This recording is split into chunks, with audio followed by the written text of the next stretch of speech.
रामायण में लक्ष्मण जी नहीं नाक कान कटवाए, सत्संग करके वासना अटैक तो करती है। सूर्पनखा क्या कहती है राम जी से, तुम सम पुरुष न मो सम नारी, तुम्हारे जैसा ना तो कोई पुरुष है ना हमारे जैसी कोई नारी है। तो भगवान ने बोले करें का, बोले ब्याह रचाओ।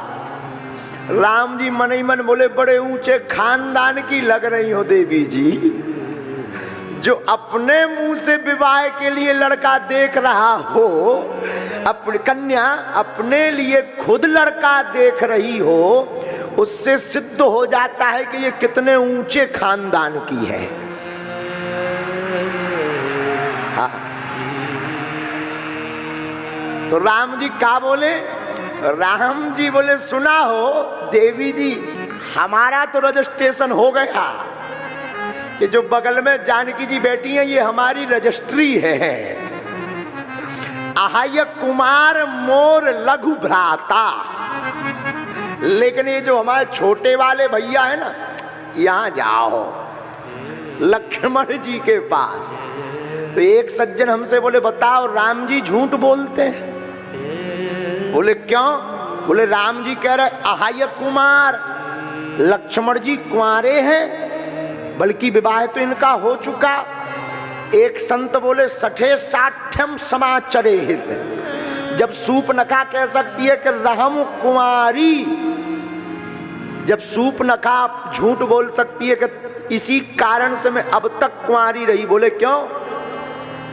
बोले कहीं पर भी हमारे योग्य वर नहीं मिला, मन माना कछु तुम्हें निहारी।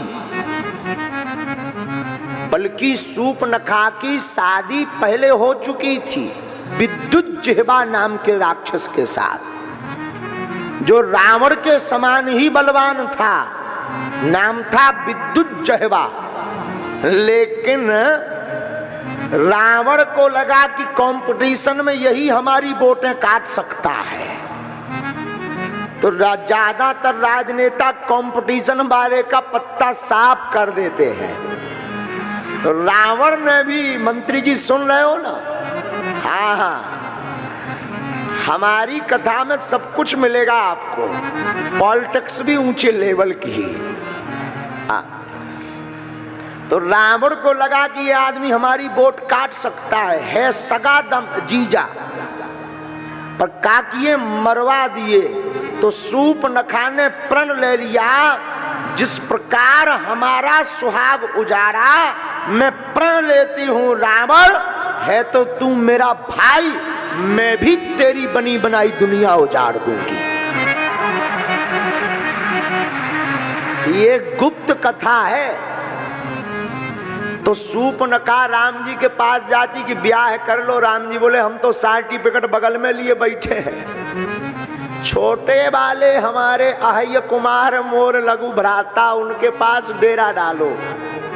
लक्ष्मण जी के पास आई, बहुत नाटक की, भगवान ने इशारा कर दिया नाक कान झक्क कर दो। हाँ, और दूसरी बार बोले भैया नाक कान क्यों काटे लक्ष्मण जी?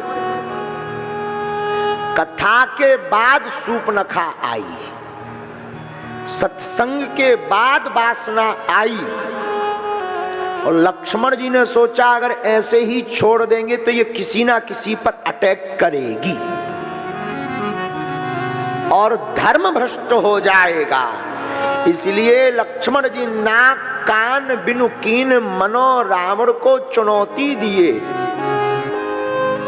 कि सावधान वासना, जिसके नजदीक राम की उपासना हो, वासना उसका कुछ नहीं बिगाड़ सकती है।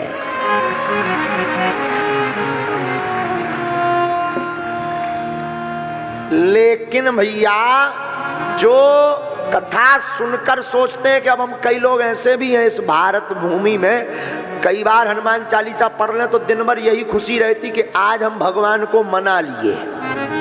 हाँ, मतलब भगवान प्रसन्न नहीं हो गए, फिर कोई पाप करोगे। एक आदमी हमें मिले, हमने कहा भैया गंगा स्नान करो, तो बोले साल भर में एक बार। हमका साल भर में एक बार क्यों, गंगा जी नजदीक है? बोले गुरु जी साल भर पाप करो, एक बार नहाया और सब धुल जात। अब हम भी बुंदेलखंडी गुरु, 100 दंडी एक बुंदेलखंडी।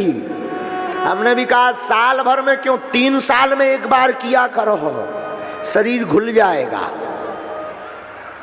अरे भैया, गंगा उन पापों का हरण करती जो पाप अनजाने में होते हैं, जो जानबूझकर होते, उन पापों को तो भोगना ही पड़ता है। हाँ,